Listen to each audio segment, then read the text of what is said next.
Salut tout le monde, c'est Raito, on se retrouve pour la review du chapitre 79 de Fairy Tail, la quête de 100 ans, chapitre très cool. Likez la vidéo en tout cas si jamais elle vous plaît, abonnez-vous si vous aimez Fairy Tail, cette chaîne est faite pour vous, et dites-moi en commentaire votre avis sur le chapitre. On attaque la review, c'est parti. Bon, rappelez-vous, on avait Yuko qui avait invoqué les 100 monstres du Pandémonium, en fait il y en avait bien plus que ça, et donc on a Natsu, Wendy, Lucy, tout simplement tous les esprits de Lucy, etc.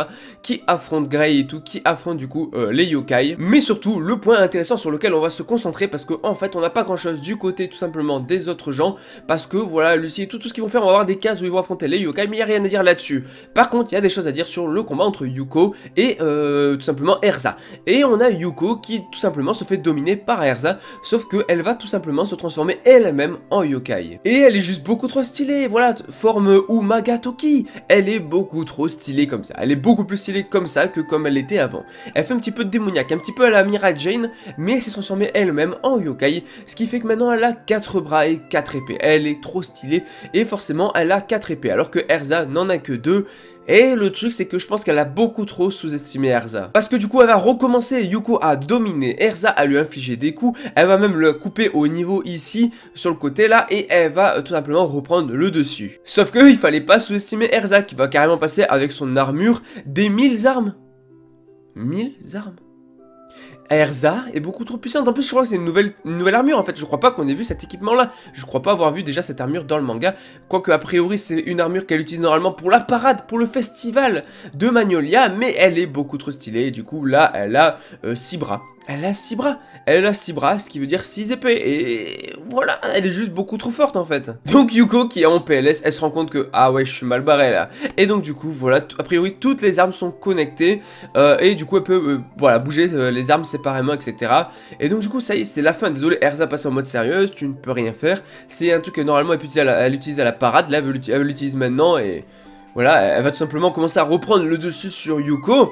Et en fait, voilà, comme elle le dit, Yuko ne peut pas se défendre avec juste 4 armes, alors qu'elle en a 6, et en fait, elle va en utiliser une tonne. Du coup, elle va utiliser Thousand Arms, Scattering of Spirits, donc du coup, voilà, la traduction exacte, diffusion des esprits, ou voilà, je sais pas exactement l'arme, les 1000 armes, genre diffusion des esprits, ou un truc comme ça, et elle va tout simplement battre Yuko, elle va battre Yuko, elle va même défoncer Yuko, Yuko va se faire battre, Selene pas contente, et on a Akune qui est pas trop surprise, mais on a Mimi qui est assez surprise, parce que là, Erza est beaucoup trop forte, désolé.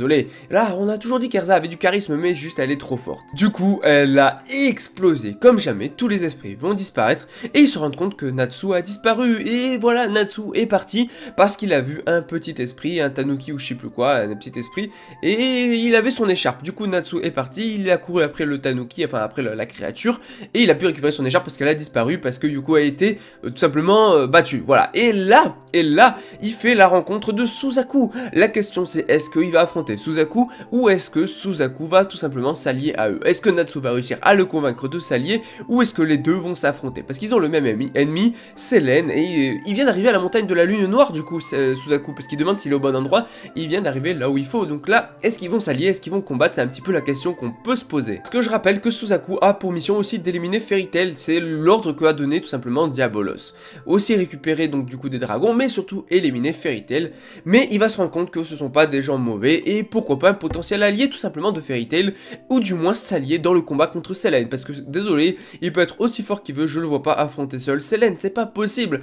En tout cas, voilà, j'ai pas grand chose à dire sur le chapitre, parce que en soi, le chapitre c'est quoi? C'est du combat contre les yokai, et Erza qui va dominer Yuko, enfin Yuko dans un premier temps qui va dominer Erza, jusqu'à ce que Erza passe avec sa nouvelle armure, avec sa nouvelle tenue, et qu'elle défonce Yuko. Du coup, fin des yokai, et la rencontre entre Natsu et Suzaku. C'est un chapitre extrêmement court, mais très sympa, très sympa. C'est pour ça que la review est assez courte, parce que vraiment on a 18 pages avec très peu de dialogue, beaucoup de pages, on voit juste les gens combattre, et voilà, du coup ça fait des reviews courtes, vous inquiétez pas, on arrivera sûrement sur des reviews plus longues au fur et à mesure, mais en tout cas c'est juste excellent. Donc du coup, likez la vidéo si jamais elle vous plaît, abonnez-vous si vous aimez Fairy Tail, cette chaîne est faite pour vous, et bien sûr dites-moi en commentaire votre avis sur le chapitre.